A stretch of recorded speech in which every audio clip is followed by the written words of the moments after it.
শুধুমাত্র ছবির উপরে ক্লিক করবেন আর অটোমেটিক ভাবে কিন্তু আপনার ছবিগুলোই এডিট কিন্তু এখান থেকে হয়ে যাবে। দেখতে পাচ্ছেন এখান থেকে আমি যেটার উপরে ক্লিক করছি ওই ছবিটা কিন্তু এখান থেকে ঠিক ওই রকম এডিট কিন্তু এখান থেকে হয়ে যাচ্ছে, কোনো রকম এডিটিং এর ঝামেলা ছাড়াই। মাত্র একটি করে ক্লিক করে কিন্তু ছবিগুলো কিন্তু এই টাইপের এডিট কিন্তু হয়ে যাচ্ছে। এখন আপনি কিভাবে এরকম ক্লিক করলে আপনার ছবিগুলো অটোমেটিক ভাবে এডিট হয়ে যাবে, এটা আপনি কিভাবে করবেন?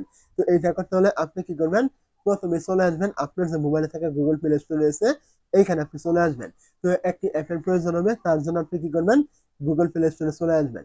তো এইখানে চলে আসার পর আপনি সার্চে ক্লিক করবেন এবং এখান থেকে সার্চ বারে ক্লিক করবেন এবং আপনি এখান থেকে সার্চ করবেন 3D লুট টু 3D লুট মোবাইল 2। আপনি কি করবেন, এইটা লিখে এখান থেকে আপনি সার্চ করবেন।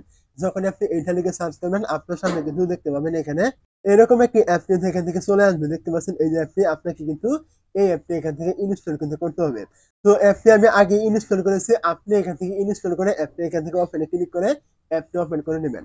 যখন আপনি এখান থেকে অ্যাপটি মানে ওপেন করবেন আপনার সামনে কিন্তু অ্যাপের এমন একটি ইন্টারফেস চলে আসবে। কোনো রকম অ্যালাউ চাইলে অবশ্যই আপনি এখান থেকে অ্যালাউ গুলো করবেন।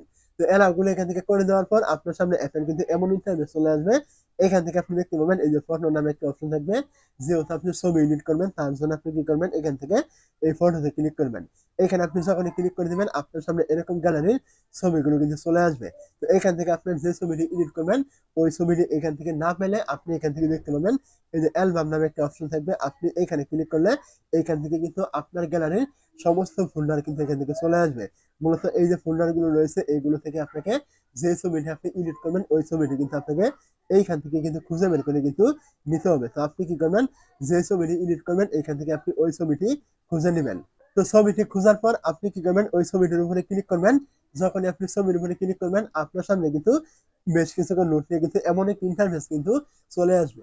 তো এমন ইন্টারফেস চলে আসলে আপনি এইখান থেকে দেখতে পাবেন এই যে নিচে একটি গোলাকার বক্সের মতো চিহ্ন রয়েছে।